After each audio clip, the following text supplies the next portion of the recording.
بسم اللہ الرحمن الرحیم۔ السلام علیکم۔ Welcome to another episode of universe speak. تو چلیے اسٹوری کے تھرڈ ایپیسوڈ کی طرف چلتے ہیں۔ میرے دل کو یقین تھا کہ یہ آواز ضرور پہاڑی ٹیلے کی کسی خفیہ راستے کے کھلنے کی تھی، لیکن اندھیرے میں وہ جگہ تلاش کرنا مشکل کام تھا۔ میں نے جیب سے موم بتی نکال کر روشنی کر لی اور پہاڑی ٹیلے کی ڈھلان کے ساتھ روشنی میں بڑے غور سے دیکھتا ہوا قدم قدم چلنے لگا۔ مجھے خیال آ رہا تھا کہ کسی جگہ پر خفیہ سرنگ کا دروازہ کھلا بھی ہوگا تو وہ سرنگ 5000 سال سے بند پڑی تھی۔ خدا جانے کہ اس کے کھلتے ہی اندر سے کوئی بلا نکل کر مجھے پکڑ لے، اور کچھ نہیں تو سرنگ کی فضا ضرور زہریلی ہو چکی ہوگی۔ اس کے علاوہ مجھے کاہین جادوگر قابوس کے ہلاکت خیز طلسم کا بھی خیال آ رہا تھا، جو اس نے سرنگ میں جگہ جگہ پھونکا ہوا ہوگا۔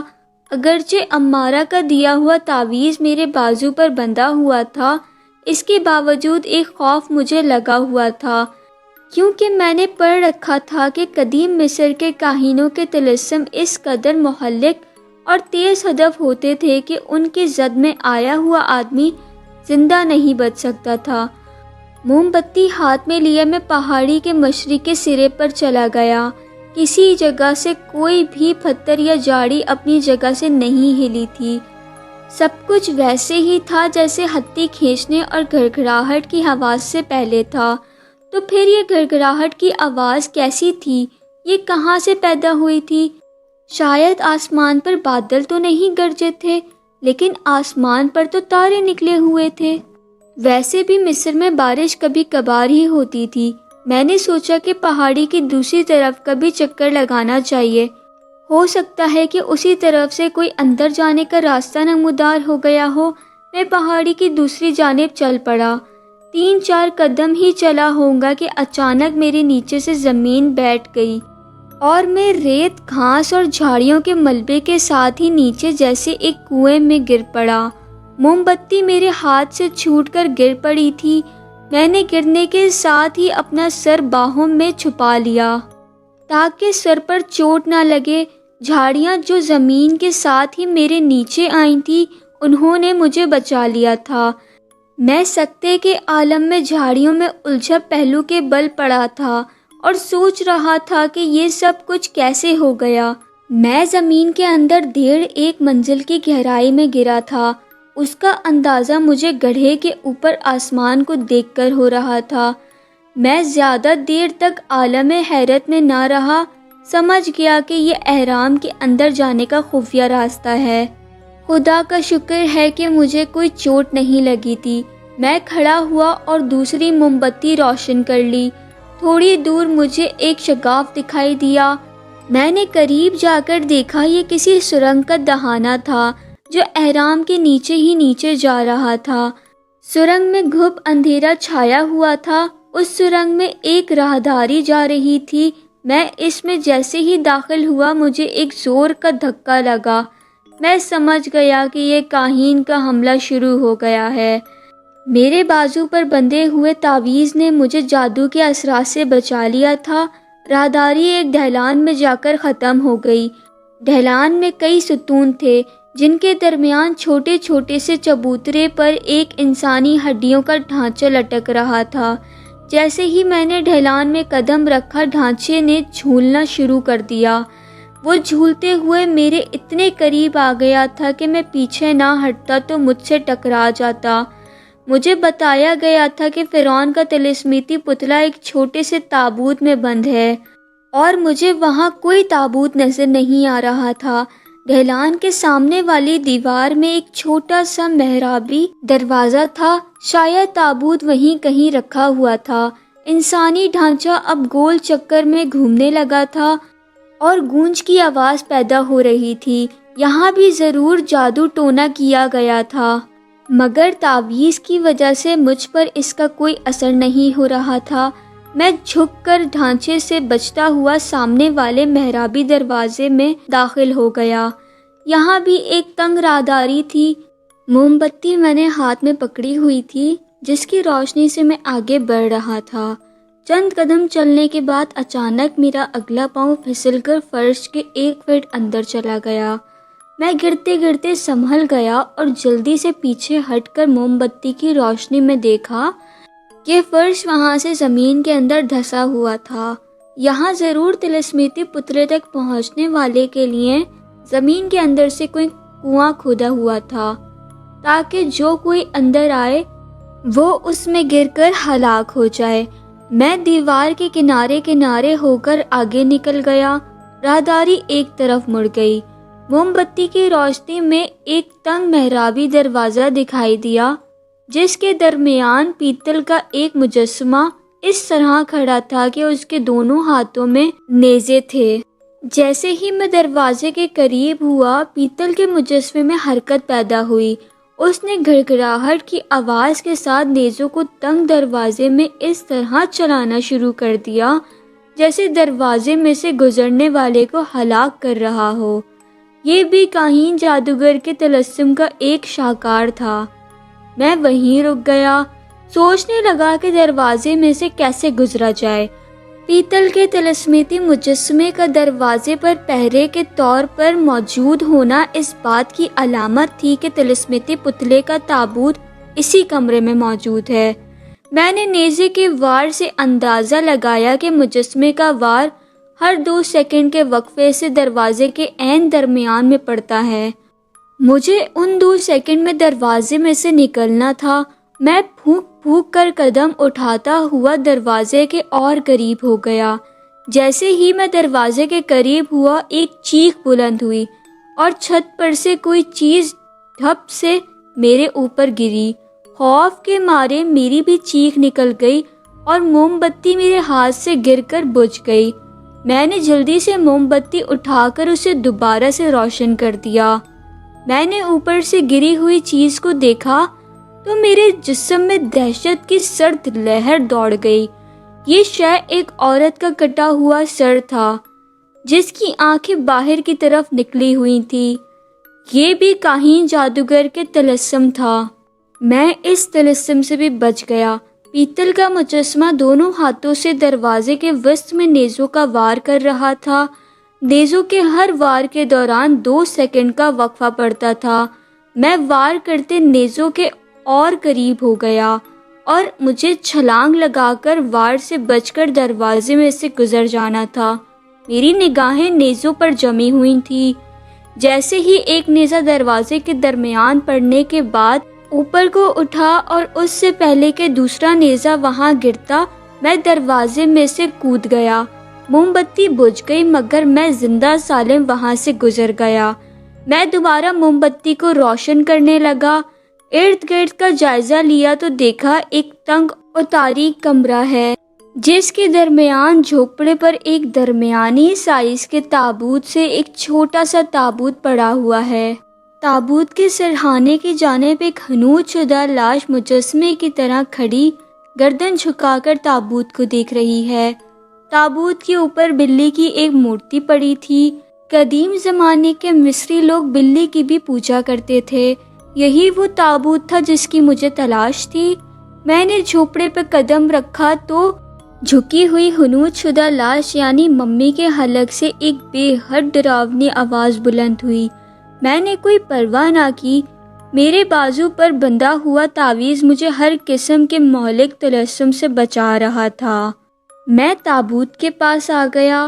میں نے تابوت پر رکھے بلی کے مجسمے کو ہاتھ لگا کر پرے کرنا چاہا تو وہ اپنی جگہ سے بالکل نہ ہلا۔ بلی کا بت تابوت کے ڈھکن میں گڑا ہوا تھا۔ بلی کو میرا ہاتھ لگنے سے ایک اور چیخ سنائی دی۔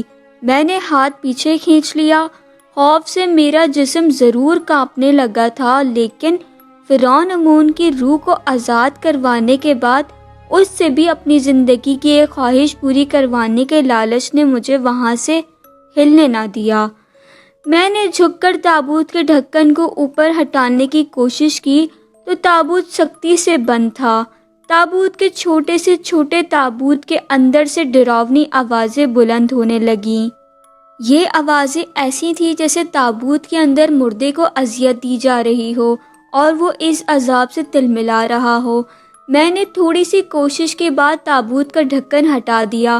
سرہانے کھڑی حنوط شدہ لاش کا مجسمہ دیوانہ وار اپنی پٹیوں میں چھپے لمبے بازو چلا کر مجھے اپنی گرفت میں کرنے کی کوشش کرنے لگا۔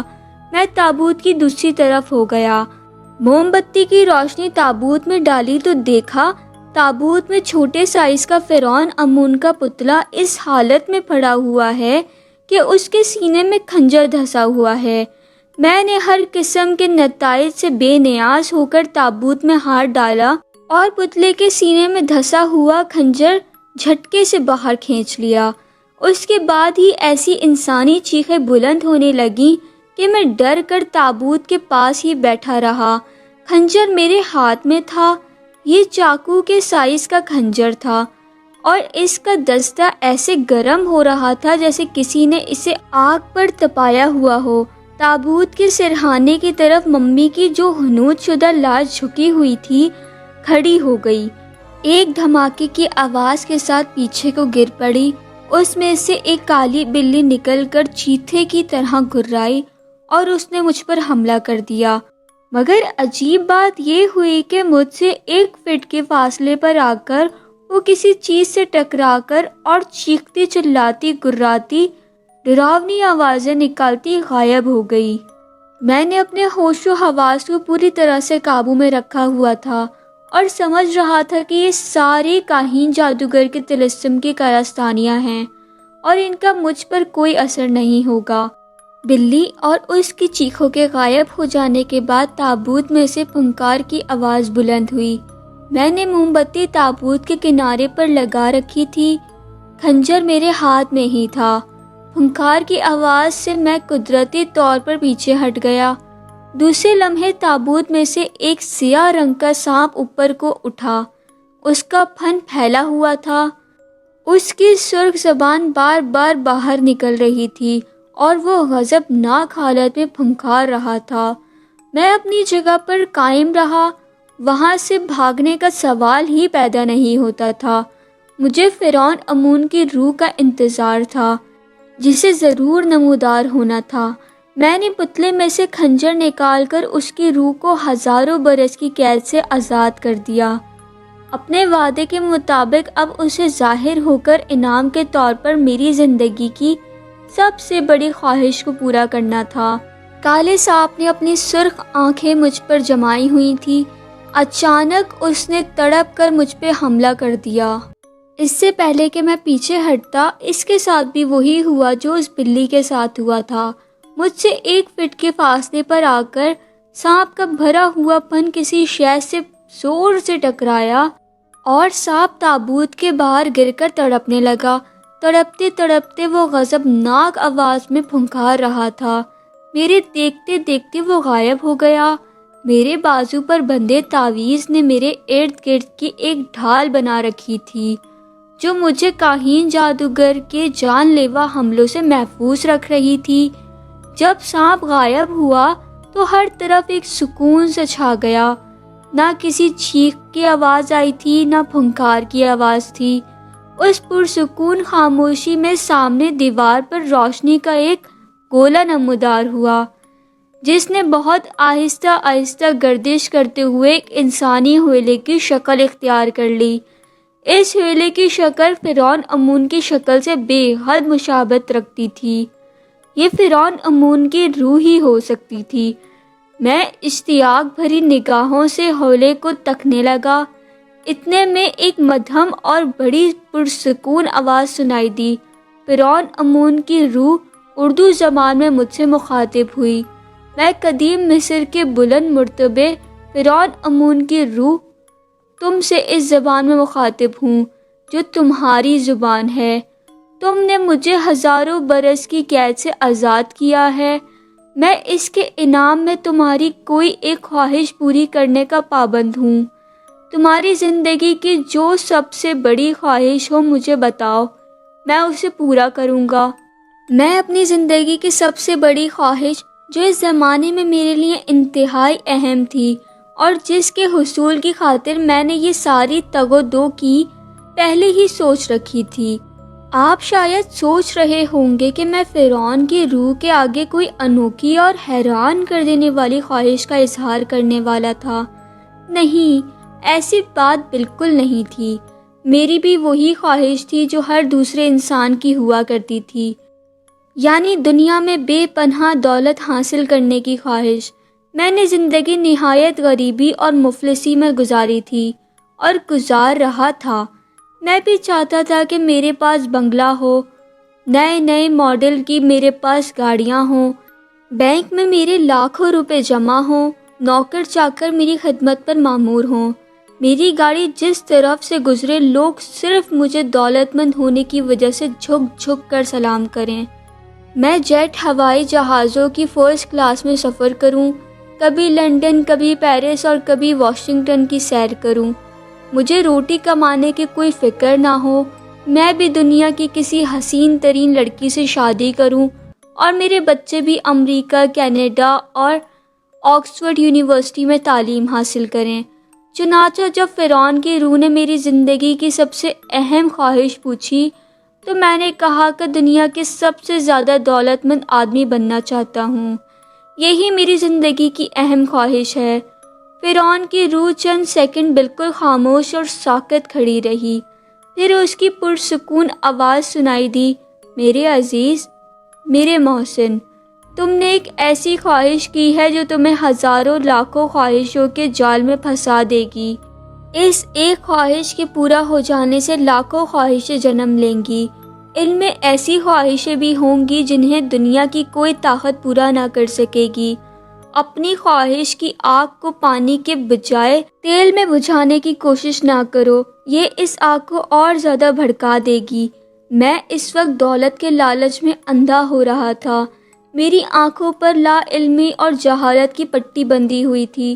میں نے فرعون کی باتوں پر غور کرنے کے بجائے اس سے کہا، امون، تم اپنے وعدے کے پابند ہو، میں نے اپنی زندگی کی خواہش بیان کر دی ہے، اب تم پر فرض ہے کہ اسے پورا کرو۔ مجھے ایسا محسوس ہوا جیسے امون کی روح نے آہ بھری ہو۔ اس نے کہا، میرے محسن، تم نے مجھ پر بہت بڑا احسان کیا ہے، میں تمہاری بھلائی چاہتا ہوں، تمہیں کسی مصیبت میں گرفتار ہوتے نہیں دیکھ سکتا۔ میں ایک بار پھر تمہیں کہوں گا کہ اس خواہش کو چھوڑ کر کوئی اور خواہش کرو۔ میں نے کہا، میری اور خواہش نہیں ہے۔ فرعون امون نے ایک بار پھر سرد آہ بھری اور پوچھا، تم کس شکل میں دولت حاصل کرنا چاہتے ہو؟ میں نے کہا، میں تمہارا سوال کو سمجھا نہیں۔ فرعون کی روح نے کہا، میں تم سے یہ معلوم کرنا چاہتا ہوں کہ تم سونے کی اینٹوں، ہیرے جواہرات، اشرفیوں میں دولت حاصل کرنا چاہتے ہو یا سوئٹزرلینڈ کے کسی بینک میں تمہارے اکاؤنٹ میں برطانوی پاؤنڈ اور امریکی ڈالر کی رقم میں تمہارے اکاؤنٹ میں اتنی دولت جمع کرا دی جائے کہ اگر تم 1000 سال تک بھی زندہ رہو تو وہ ختم نہ ہو۔ اس ملک کے بینک کا نام میں نے اس لیے لیا ہے کہ آج کے زمانے میں صرف سوئٹزرلینڈ ہی ایک ایسا ملک ہے جہاں تم سے کوئی نہیں پوچھے گا کہ اتنی دولت تم نے کہاں سے حاصل کی۔ میں تمہارے جواب کا انتظار کر رہا ہوں۔ میں نے سوچا کہ فرعون امون نے تو خود بخود میرے مسئلے کو حل کر دیا ہے۔ میں ہیرے جواہرات اور سونے چاندی کی اینٹوں کو کہاں سنبھالتا پھروں گا؟ انکم ٹیکس والے تو بعد میں میرے ہی پیچھے پڑیں گے، اور سب سے پہلے تو میرے ملک کی پولیس مجھ سے پوچھے گی کہ میں نے یہ خزانہ کہاں سے اڑایا ہے، اور ظاہر ہے حکومت اس سارے خزانے کو اپنی تحویل میں لے لے گی۔ میں نے خوش ہو کر کہا، اے فرعون امون کی روح، تم تو آج کل کے ماڈرن دور سے بخوبی واقف نکلے، تم نے خود ہی میری راہ آسان بنا دی۔ بالکل ٹھیک ہے، تم سوئٹزرلینڈ کے کسی بھی بینک میں میرے نام سے زیادہ دولت جمع کرا دو، لیکن سوال یہ ہے کہ ان لوگوں کو کیسے پتہ چلے گا کہ اس اکاؤنٹ کا مالک میں ہوں، اور وہاں میرے دستخط کون کرے گا؟ فرعون کی روح بولی، تم ابھی نہیں جانتے کہ میں کیا کچھ کر سکتا ہوں۔ میں تمہارے حساب میں 10 کروڑ امریکی ڈالر اور 20 کروڑ برطانوی پاؤنڈ اسی وقت جمع کرا دیتا ہوں۔ ثبوت کے طور پر تم کل ہی الیگزینڈریا کے سوئس نیشنل بینک کی شاخ پر جا کر چیک کیش کروا کر دیکھ لینا۔ میں نے کہا لیکن میرے پاس تو چیک بک نہیں ہے۔ امون کی روح نے کہا اپنی جیب میں ہاتھ ڈالو، میں نے تمہاری جیب میں چیک بک ڈال دی ہے۔ میں نے پتلون کی جیبوں میں ہاتھ ڈالا تو ایک جیب میں چیک بک پڑی تھی۔ میں نے اسے نکال کر دیکھا، یہ سوئس نیشنل بینک کی چیک بک تھی۔ اوپر میرا اکاؤنٹ نمبر تھا، ایک طرف میرے انگریزی کے دستخط کا نمونہ بھی درج تھا۔ میری حیرانی اور خوشی کا کوئی ٹھکانہ نہ تھا۔ واقعی فرعون کی روح کی موقوف الفطرت طاقت کا کوئی ٹھکانہ نہیں تھا۔ میں نے طلسمتی پتلے کے سینے سے جو خنجر نکالا تھا وہ ابھی تک میرے ہاتھ میں تھا۔ میں نے پوچھا کہ اس خنجر کو میں کہاں پھینکوں؟ فرعون کی روح نے کہا اس تابوت میں میرے پتلے کے ساتھ ہی رکھ دو، اب یہ خنجر میرا کچھ نہیں بگاڑ سکتا۔ جب میں فرعون کی روح سے رخصت ہونے لگا تو اس نے کہا، ہاں ایک بات یاد رکھنا۔ وہ کیا؟ میں نے تشویش کے ساتھ پوچھا۔ فرعون کی روح بولی، تم نے میرے قاتل اور قدیم مصر کے سب سے بڑے اور خطرناک کاہن جادوگر قابوس کو زبردست شکست دی ہے۔ وہ تم سے اپنی شکست کا زبردست بدلہ لے گا۔ اس سے ہوشیار رہنا اور تمہارے بازو پر جو تعویذ بندھا ہوا ہے اسے اپنے بازو سے کبھی الگ نہ کرنا، ورنہ تم پر قابوس کا جادو چل جائے گا۔ خدا حافظ۔ فرعون کی روح کا حولہ غائب ہو گیا۔ میں نے خنجر تابوت میں رکھا اور موم بتی کی روشنی سے اہرام کے ڈھلانوں اور راہداریوں سے گزرتا ہوا اس پہاڑی ٹیلے کے اس گڑھے میں آ گیا جہاں زمین دھس جانے کی وجہ سے میں نیچے گر پڑا تھا۔ کافی جد و جہد کے بعد میں گڑھے سے باہر نکل آیا۔ باہر رات ہو چکی تھی۔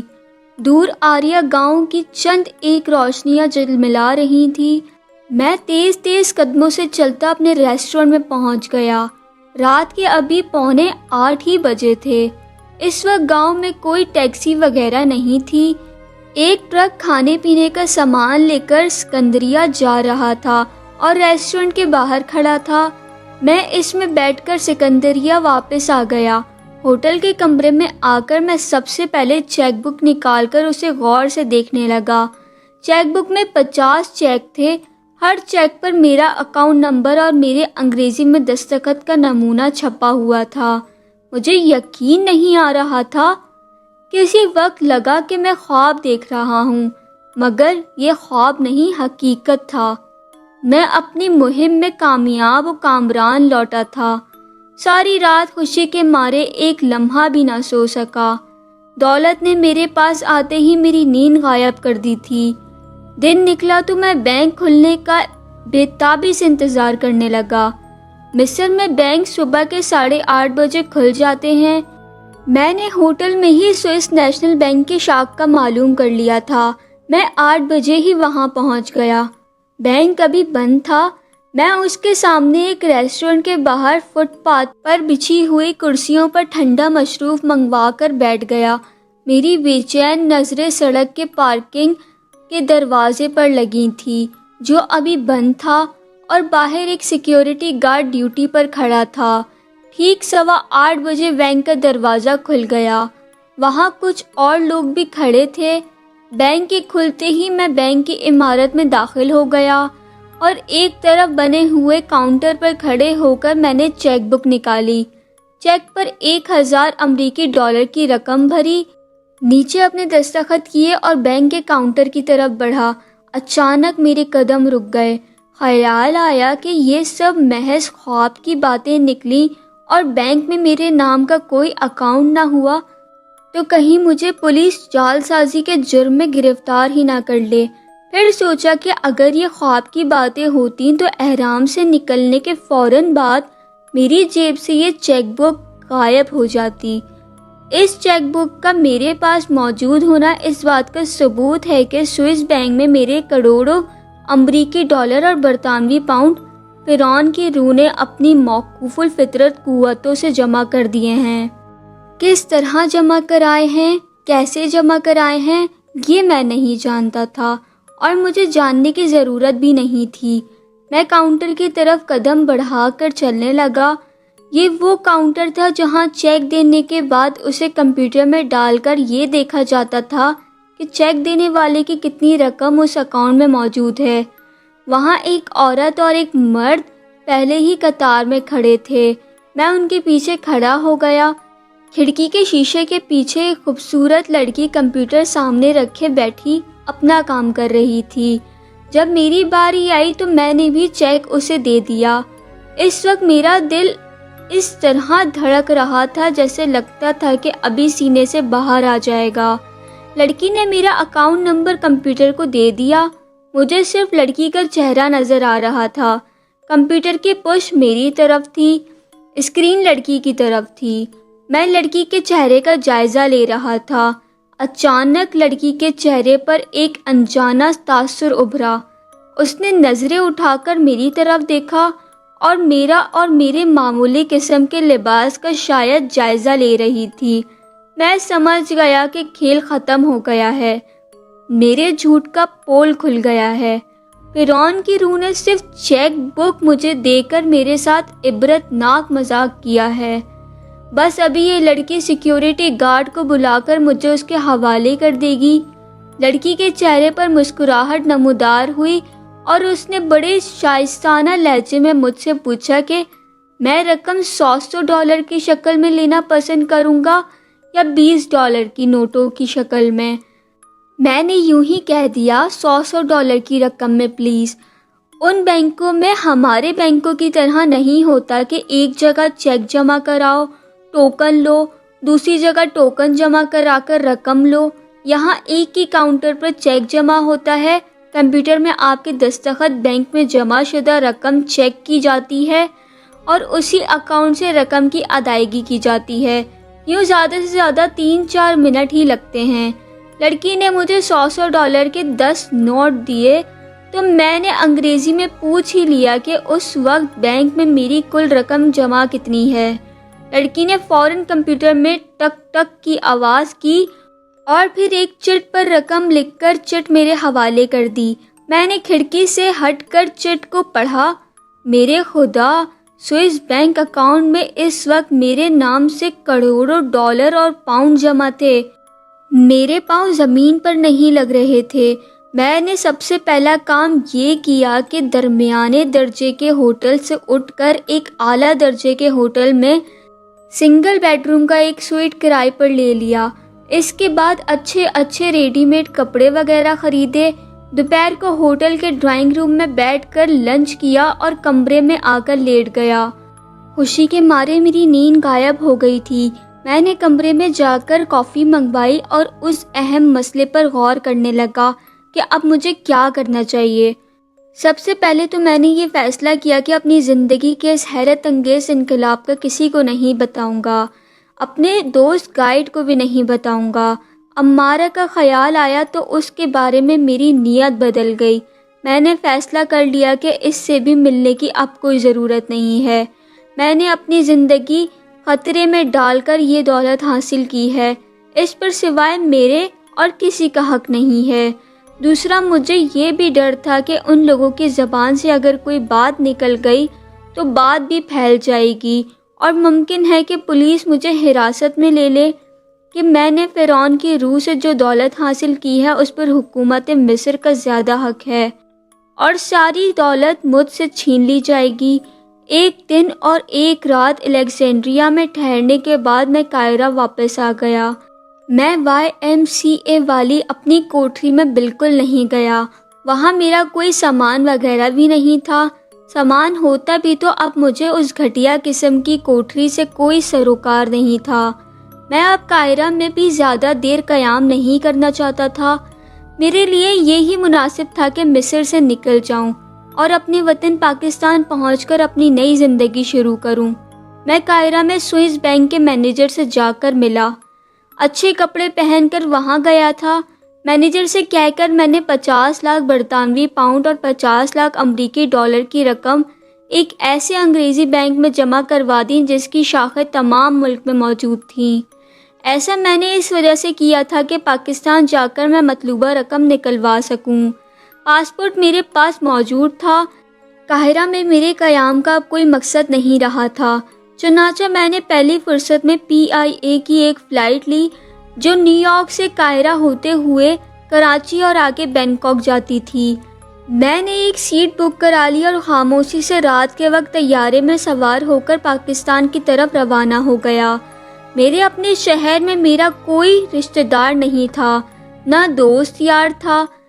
میں خود کسی واقف کار سے بھی نہیں ملنا چاہتا تھا۔ میں کراچی میں ہی ایک ہوٹل میں ٹھہر گیا۔ میرا ارادہ تھا کہ کراچی میں ساحل سمندر کے کسی دور مقام پر کوئی چھوٹا سا بنگلہ بنوا کر باقی زندگی عیش و آرام سے بسر کروں گا۔ ملک کی سیر کروں گا اور زندگی کا حقیقی معنوں میں لطف اٹھاؤں گا۔ اپنے آبائی شہر سے میں بالکل قطع تعلق ہو گیا تھا۔ دولت کی میرے پاس کوئی کمی نہیں تھی۔ سمندر کے کنارے کلفٹن کے ساحل سے دور ایک پرسکون مقام پر کسی سیٹ نے ایک چھوٹا سا بنگلہ بنوایا تھا۔ اب وہ اسے فروخت کرنا چاہتا تھا۔ ایجنٹ کے ذریعے میں نے وہ بنگلہ خرید لیا اور اسے آرام و آسائش کے ضروری سامان سے مزین کر کے میں نے وہاں رہنا شروع کر دیا۔ میں نے اپنے آپ کو ایک فرضی امریکی آئل کمپنی کا شیئر ہولڈر ظاہر کروایا تھا۔ میں نے بڑی محتاط انداز میں اونچی سوسائٹی میں میل جول پیدا کر لیا۔ میرے پاس بے شمار دولت تھی اور اونچی سوسائٹی میں مجھے بہت جلدی عزت کے نگاہ سے دیکھا جانے لگا۔ میں غیر شادی شدہ تھا، چنانچہ کئی امیر کبیر گھرانوں سے میرے لیے رشتے آنا شروع ہو گئے، لیکن میں نے مشہور کر دیا کہ میں شادی کے خلاف ہوں اور کنوارا رہ کر زندگی بسر کرنا چاہتا ہوں۔ جوان تھا، خوش شکل تھا، دولت مند بھی تھا۔ مغرب زدہ آزاد خواتین میری دولت کی لالچ میں میرے آگے پیچھے پھرنے لگیں۔ فرعون کی روح نے مجھے ایک نصیحت کی تھی کہ دولت حاصل کرنے کے بعد اپنے آپ کو گناہوں میں ملبوس نہ کر دو، ورنہ ایسی مصیبت میں پڑ جاؤں گا کہ جس سے چھٹکارا حاصل کرنا ناممکن ہو جائے گا۔ اسٹوری کا اگلا حصہ نیکسٹ ایپیسوڈ میں۔ تب تک کے لیے اپنا بہت سارا خیال رکھیے گا۔ اللہ حافظ۔